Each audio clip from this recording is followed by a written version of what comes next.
For a long, grim moment I am stuck fast with shock, as Christian shambles his way through the corridor towards me. Several of his shadows are cast out in impossible directions. They flicker and jolt with his movements. And he opens his mouth to speak. The spell is broken and I take a hasty retreating step. Christian, like a sudden sword in the darkness, from seemingly out of nowhere, appears Alina. She throws out a hand and stands in front of me, tall and defiant. "Idiot," she mutters to me, shooting me a quick, cold glance. "Do not engage verbally with enemy." "The enemy," I whisper in reply. As Alina raises her rifle, the silvery light of the morning catches in her hair and reflects in the dark void like pools of Christian's eyes. Christian's jaw falls open, and a myriad of conflicting voices pour out, slithering through the air. The sounds serpentine. "Adam, don't let her hurt me. We aren't so different, you and I. They lie below. Let us return to them. Adam, don't stand in my way." A loud, sharp shot rings loud and painful down the corridor. I catch a flicker of recoil. Alina's weapon jumps up ever so slightly, and with a flash, Christian drops like a stone to the ground. "What the fuck?" I hear Charlie shout above the ringing in my ears.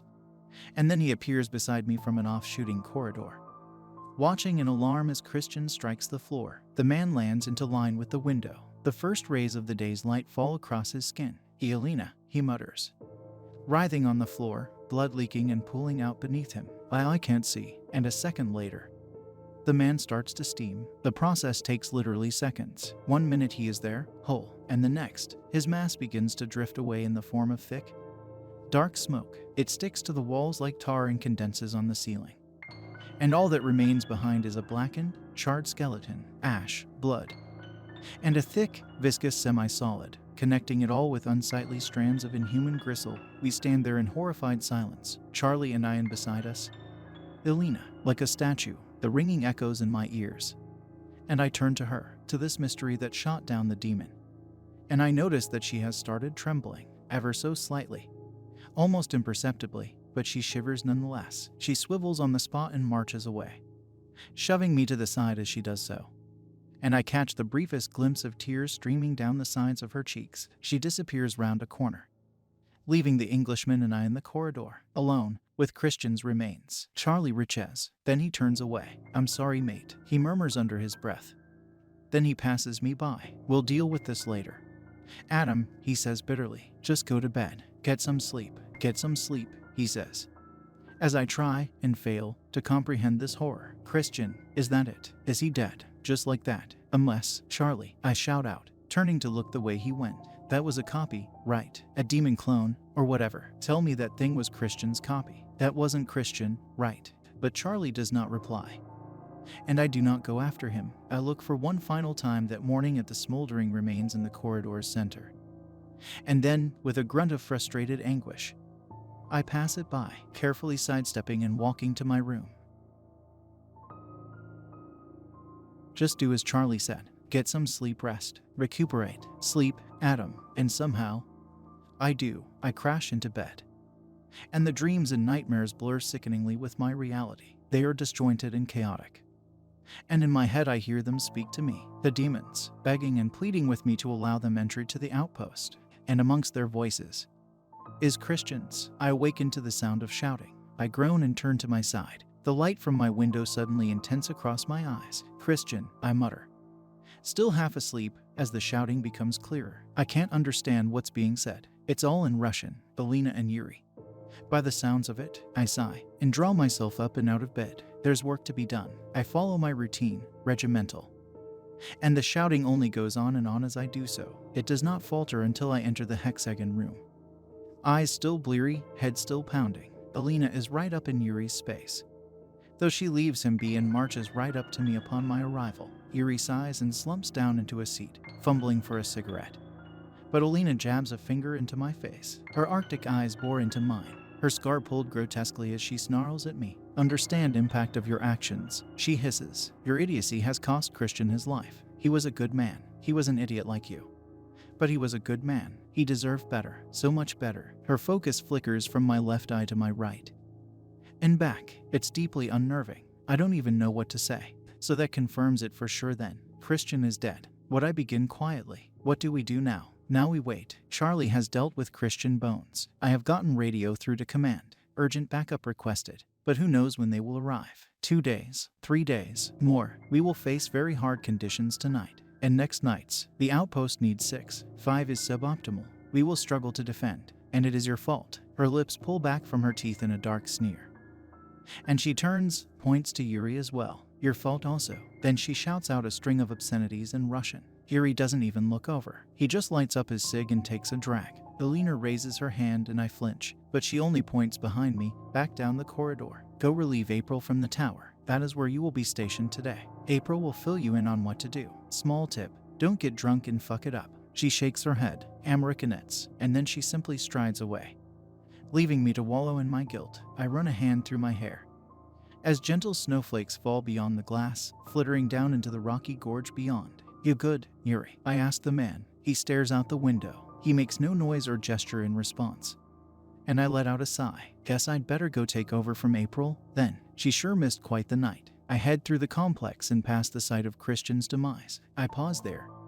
For a moment, the floor is stained, and there are residual marks and splatters of an inky-like substance in the window frames and in the ceiling's corners. But it looks like Charlie cleaned the bulk of the mess up himself. I swallow. I'm sorry, man.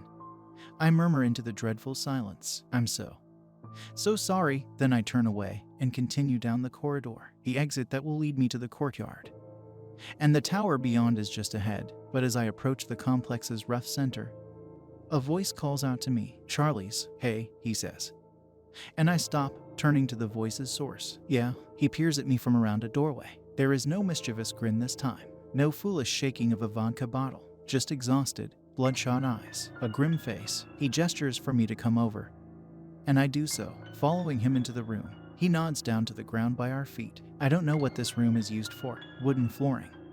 A low stage, there are some chairs stacked up by the walls. Could be a meeting hall of some sort, but all that's irrelevant, really, as the object of interest is quite obvious. In the middle of the room is an ugly, roughly human-sized hole in the ground. The boards and planks have been torn up and ripped. The floor around it is covered in scratches, and rock and concrete have been cracked and chipped below. Some granules of the stuffs have been scattered about the floor. The hell happened here? I ask, murmuring. Charlie gestures to the hole. Some cunt's been in here, trying to get down. He crouches and runs a hand over the splintered wood. The claw marks, by the look of them. He turns to me. The demon was in here, and it decided that this was a good place to start digging. It doesn't look like it got very far. The hole is noticeable, but it hasn't gotten that deep, to be honest. Maybe about 4 feet or so. I sigh and rub my forehead. Charlie, just tell it to me straight. Man, what else do I need to know about this place? No secrets, no hiding stuff. Just tell me. He stands up and brushes the dust from his knees. The outpost has always been staffed.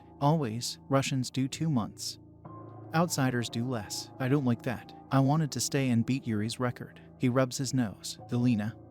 I don't know. She never talks. Yuri might know more, but I swear she's been here for years. I don't know why. Can't imagine why someone would want to live in a shithole like this. Maybe she's been ordered to stay. Punishment for something. Maybe for whatever got her that scar.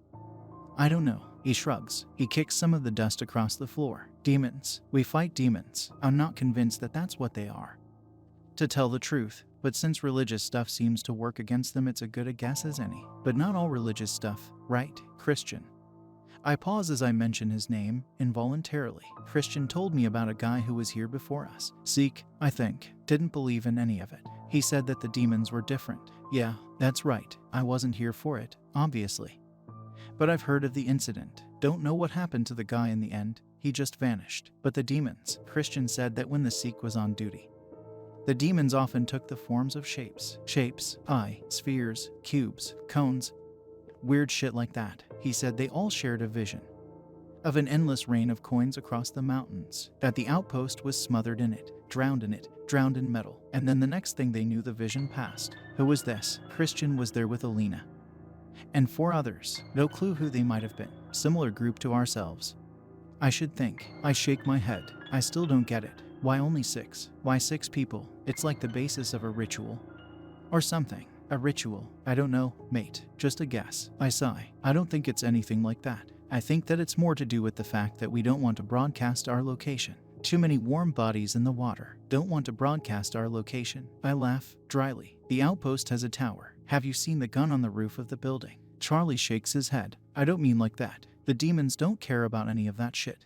It's us lot that interests them. The humans, with our human fears and thoughts. They think that they can use us. They can use us to get inside the outpost. To get inside the outpost, I echo. And why in God's name would they want to get in here? Charlie shrugs again. Well, that's the question.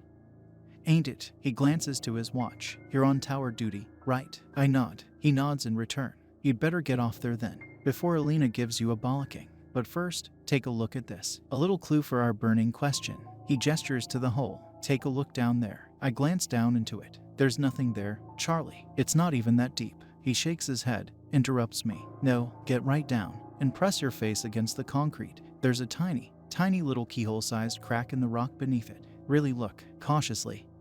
I do so. I cannot see the hole to which he refers at first. And I grunt and wince as the dust blows about my face. I feel like an idiot, with my head and shoulders down this hole in the middle of the floor. But at last I see what Charlie is referring to. This it? Yes, he replies. And he passes me a small flashlight. There's another chip in the rock to your left. A little narrower. You see that? Press the flashlight against it. Then look down the hole below, and tell me what you see. I take the light from him and do as he says, closing one eye and pressing the other up close to the little crack. The glow is feeble, and it takes my vision a moment to adjust. But yes, I think I can actually see something, or the edges of something. Some things, I should say. What the hell are those? I murmur. Beats me, I hear Charlie reply. But there's something down there. All right, and I'm guessing that that's what the demon wanted. What they all want, perhaps. I squint a little harder. It's difficult to explain what I can see, but I'll try. Way down there in the darkness below me, the faint shimmer from the flashlight through the hole illuminates the very edges of a series of repeated, uniform shapes. It's difficult to gauge their size, as I don't know how far down they are, but at a guess I'd say they were no smaller than myself. The things appear to be stacked in rows. I can only see the very edges of the tops of these things, but they descend down into the murky darkness beneath. What are they? Goddammit, what are they? Ugh, I can't see well enough. I draw back, coughing with a sudden inhalation of dust. Any theories? Charlie shakes his head. Not a clue. We'll ask Alina when she's cooled down a little. I grimace. When she's cooled down, Charlie. I don't know the intricacies of their relationships all that well, but it seems to me like Alina just lost a pretty close friend last night. And let's face it, it's largely our fault. Yuri's too, sure, but all of our faults nonetheless. If you're waiting for her to cool down, you might be waiting a long fucking time. Charlie considers my words. He clenches his teeth and stares off into space, but says nothing further. He looks away and strides off down the corridor, his head down. I think about calling after him, but there's no use, really. I just stand back up and continue my little journey. April's waiting for me. Tower duty time, I suppose. I cross the courtyard as flakes of snow drift lazily down to the gravel that crunches beneath my feet. I pass by the ruins of the water tower and head for the tower still standing, the one at the very edge of the cliff, looking out far across the mountains. I'm still yet to actually step foot inside it. I clamber up some concrete steps and slide my way through the tower's door. Rule 5. I hear in Christian's voice, we must keep a constant presence in the tower. I see in my mind the crinkles of his eyes as he smiles, and I grimace, blurring the image away. The interior is dark and gloomy. I'd have expected nothing less, but my eyes are instantly drawn to the great, framed painting hung on the wall opposite. It has been painted in shades of brown, of gray, of white, and of gold. It depicts a woman in the midst of a windstorm. Her robes blow about her shoulders, and she stares fiercely out at something unseen, just above the painter's point of view. She has in her hand a shining silver cross, and she stands defiant as the snow is whipped about her being. I glance down to the little plaque nailed into the varnished wood at the painting's base. There is a small line of text in Cyrillic, but her name is given as Olga of the Ruse, Olga of Kiev. Beside it on the wall is a small passage scrawled with chalk in French, and then another passage below scrawled in English. I'm no linguist, but I would guess that they probably say the same thing. The English passage has a number of words crossed out. Olga's tower, for her sacrifice, for the anchoring anchor, tethering, and the walls. 899 969 80. I consider this, with one last parting look up into Olga's eyes, her expression fixed, yet alive with passion, and I continue on along my way, up the ascending stairs that line the inner walls of the tower. They carry me up about halfway, and plastered across these walls are a number of things of vague interest. Crude chalk doodle, some infographics in Russian. There are schematics of the tower itself, and of that enormous gun on the outpost's roof, and one very realistic, very disturbing sketch of a demon clambering up the tower wall right beside me. The stairs come to a stop on a floor with a modest, crappy bathroom. One lined with leaking pipes, and beside the door to this bathroom is a steel ladder, one which will presumably carry me up to the very top. With a sigh, I continue my climb, my boots rattling and echoing against the rungs. The ladder leads me to a little platform that encircles the inner walls, and I cross over to another ladder. I mean, this is the one that finally carries me up to the top, the highest room, with a vantage over all beneath it. Grunting, my head breaches the floor level of the uppermost room. And at last I find April, huddled up against the wall. She stares at me with dark shadowed eyes, and we regard each other, her against the wall, and I, paused at the top of the ladder. Is it true then, Adam? She asks quietly. Is Christian dead? I glance to her right. There sits her radio. A little light on the side flickers in and out of focus. I guess she got it working, to a degree. Or someone else has been up here to visit her. A visitor, with such a climb. Not damned likely. Yeah. I mutter guiltily. Yeah, Christian is dead. A demon got him. April says nothing. She just brings a hand up to her eyes and allows herself some silent sobs, her shoulders shaking as she turns away. I find myself struck with a rush of sudden, unprocessed emotion of my own, and I complete my climb, slumping down against the wall opposite and looking into my hands, slowly opening and closing my scratched, scarred fingers as the wind blows beyond the walls. How did it happen? April asks me after a while. I sigh and rub my hands across my face, inadvertently smearing myself with grime from the ladder as I do so. I don't know, really. He was possessed. I saw him. I called out to him. I think he heard me as he started walking towards me. Or the demon did, I guess. And then, I pause. Alina shot him. He fell into the light and that was it. He was gone. Alina. I can't see. I swallow. I don't share his final words with April. Fucking hell, she says, shaking her head. Shit. She stands up and clenches her fists, then heads to the ladder and begins to climb her way down. Hey, I say. Wait. What am I supposed to do here? Just check the lines of sights. 2 of the weapons in here are the same as the others, but the large one has more of a kick. So be careful. I gotta go. Enjoy. There's ration boxes in that corner. Someone will relieve you tomorrow. Does your radio work? Do you have it on you? Yes. I have it. Good, she says, just before her head disappears from sight below the floor. See you. And away she goes, the ladder shaking as she clambers down the rungs. I fumble for words for a second, and then just let them go with a sigh. Fine, use the weapons. Follow the lines of sight. Seems simple enough, I guess. Fuck it. I grunt as I get to my feet, and I walk the length of the room. There are several vantage points, and the wind blows through them and into the room. It is cold, and it is miserable. The 3 weapons are all equidistant, and they provide lines of sight way down to the courtyard below, to the outer wall of the complex, and the snow and the mountains and the rockscape beyond. I study these weapons. 2 of them are essentially exact copies of the weapons I've been using so far, stationed around the outpost's roof. But the third looks more like a modified javelin. I peer around it. The barrel splits into 4 at the end, and I give the weapon a shake, the mechanisms clanking as it judders from side to side. I peer through the sights and flick between 2 fields of view, a wide range of the landscape below, and a closer, narrower field a little more zoomed in. Well, doesn't this look fun? I murmur, glancing at my watch. Still got a few hours to kill before nightfall.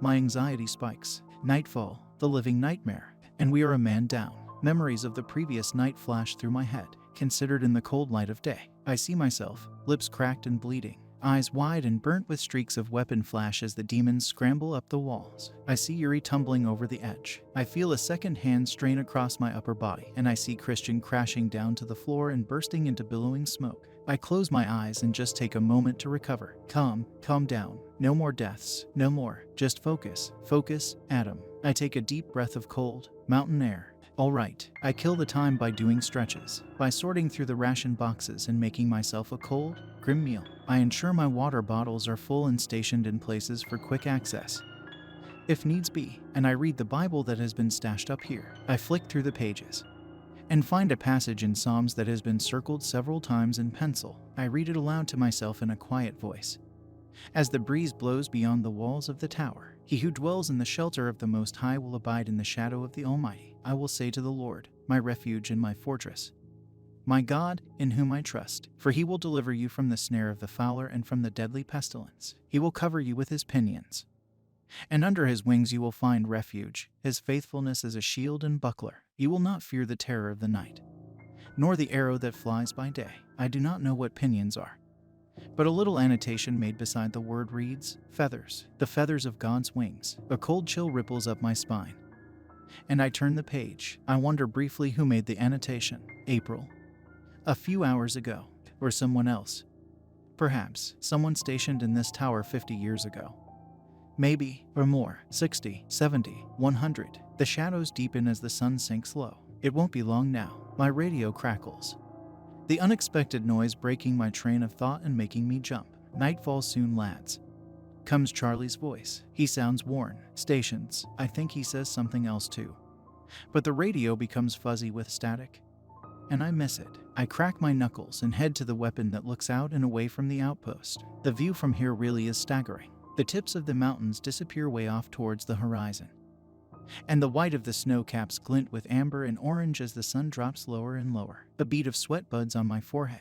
Another follows, and then another. I wipe them away with my sleeve. This is the worst part. I've decided. This anticipation, this waiting, the gnawing, grinding anxiety, the trembling in my hands, cracked and calloused, yet to be warmed by exertion and adrenaline. My sweat is slick and grim and icy. I wipe my palms on the sides of my uniform, and then minutes later feel the need to do so again. The sun disappears behind the mountains, and the last of the day's light begins to steadily trickle away. The clouds darken overhead, and the shadows begin to merge across the ground. An hour goes by, a long, cold hour. Belina comes through on the radio twice to ensure that we are all focused and in position. And at last, the tension spikes before its break, as the song begins to jump between the distant, icy peaks towards us. The song is as discordant as it was the previous night. Worse, even, the melody is almost entirely gone. A wail, a broken chorus. I swallow, my throat already dry, and I reach out for the nearest bottle of water. Taking a quick, clumsy swig, I drop it in fright as a voice whispers clear and cold right into my ear from behind. Adam, you are fewer. No more need to be taken. Allow us entry. I spin around to face the voice's source, but the tower room remains empty. The Bible is open where I left it, and a breeze sends a few of the thin pages flickering from cover to cover. The song grows sharper, the voices clamoring against and top of each other, and the demons begin to appear in the distance. Dozens of them, dark, shadowy shapes rippling and scrambling through the cracks and crevices in the mountains towards the outpost, their arms moving at such a speed as to give them the appearance of spiders, scuttling over the dark, snow-lined rocks. I grab the radio and shout into it. Northwest, demons approaching, dozens of them. Be ready. I reach for the weapon. The metal is cold against my hands as I clank it up and into position, and, deliberately conscious of the silver cross resting against my chest, I fire the first beam, flicking it out into an arc and feeling a warm burst of recoil as the light thunders down like curved lightning into the darkness. It tears through three and sends a fourth into a shower of dust. There's so many. How are we supposed to fight against such a tide? Why are you doing this, Adam? Asks the voice of a demon in my left ear, a female voice, though not one that I recognize. We don't want to hurt you or the others. Please, will you just stand down? No, I mutter through clenched teeth, my voice grim in its defiance. And in that very same instant, the demons in the mountains below me promptly changed direction. All of them, where once they were set to stream right past towards the outpost proper, they have now diverted their routes instead, to me, to the tower, to my left, and in the corner of my eye. I think for a second that I see the source of the voice, a woman of ever-spilling, cascading water like shadow, her eyes two pinprick of glowing embers. I shout out loud in terror and scramble away from the weapon, turning to face her. But she is gone. I am alone. The Bible flickers through another page, and I hear Christian's words in my head in his thick Norwegian accent. Rule 2. Do not engage verbally with the enemy. I hear that same phrase again, this time in Alina's voice. Idiot. Do not engage verbally with enemy. My blood freezes in my veins. I jump to the weapon and peer through the sights, as the demons scuttle their way towards the tower's position from all directions. Fuck. Oh, fuck, Adam.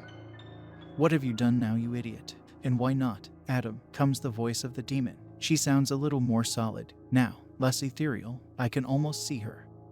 or some sick apparition of her in the edges of my vision. But every time I turn to look, she vanishes. Are you afraid of ending up like Christian? I am sorry for that. Truly, I am so sorry. But we were getting desperate. We needed him. Why? I want to ask. But I bite my damn tongue and turn away, returning to the weapon and firing bright beam-like blasts out into the icy darkness below. The courtyard and the outpost itself are illuminated with firework-like flames as my comrades face their own battles. I stretch and reach out a hand for my radio, shouting into it again, ignoring the whispering in my ear. More firepower on the tower side of the outpost. Urgent, I shout as the erratic device crackles and fizzles. I'm not cut out for this. Clearly, maybe Alina was right. I just can't seem to stop fucking up. At every opportunity, I clench my jaw and murmur the Bible verse as I send out the screaming blasts of weaponized light. My hands tight on the machinery, my refuge, and my fortress. I see myself in the top of the tower, a beacon in the darkness as the froth and surge of the demons below grow stronger and stronger. My God, in whom I trust. Please, God, wherever you are, just save us. Save us from the darkness. My eyes widen and my eyebrows furrow with a burst of brutal, fiery determination. A sudden surge through my shoulders and down my spine. For he will deliver me from the snare of the fowler and the deadly pestilence. I will not fear the terror of the night, nor the arrow that flies by day. I cast away the demon that slithers around the tower, and my hair is blown back from my face as the light spirals down and around across the courtyard and the rocky drops of the mountains. The demons are burst into clattering, smoking bones as their cries of anguish become one with the taunting, in harmonious song across the range. The battle goes on and on it goes as the night stretches out and away, and the demons just keep coming. The endless, shadowy spiders far below. The lights flash in a man-made storm. The snow falls. I take to the third weapon, the larger piece with the split barrel, and with a judder through my bones and a rumble through the walls, I watch as four glass-like spheres of intensely glowing light are released from the end. They tumble and drop like stones over the side of the tower, falling for a second, for two, and then they alight like fire, screaming out in the direction they were aimed, spreading and splitting apart further. Then further, a rain of light across the gorge, and all the while, a darkness grows in the mountains opposite, steadily increasing as the hours pass. Amassing, writhing, it reminds me of that curious, twisted circle from the other night. But this is no abstract shape. You have to focus to really see it. But the shadows are formed in the shape of a man, hunched over and huddled against the mountain, whenever my focus is elsewhere. I could swear that I see two mist-like eyes watching me from afar. But as is typical with these things, whenever I turn to look directly at it, the image is lost. It becomes just another rough shadow between the peaks. A voice comes screaming through the radio. April's, by the sounds of it. Adam, tower, is all I am able to catch through the crackling static. I grab the device and shout back down it. What did you say? What is it? But nothing further comes through. The device cuts out. I run from weapon to weapon, checking all the sights, looking in all directions, but I do not know why April called me. The tide of demons continues, but then I see it. Out there in the mountains, the gathering, man-shaped shadow, the colossus in the night. It is slowly, unsteadily rising to a stand. One formless, smoke-like hand rests on the mountain. It looks at me, right at me, and I see it. I see its eyes, and again the tide converges. My hands freeze on the weapon. I cannot move. I cannot fire. My heart pounds, and like a slingshot from the void, a long, dark shape rockets towards my position. It strikes the side of the tower, and dust rains down from the roof. I watch as the demons flow towards me, and I hear the sound of a terrible, almighty crack, like thunder in the darkness.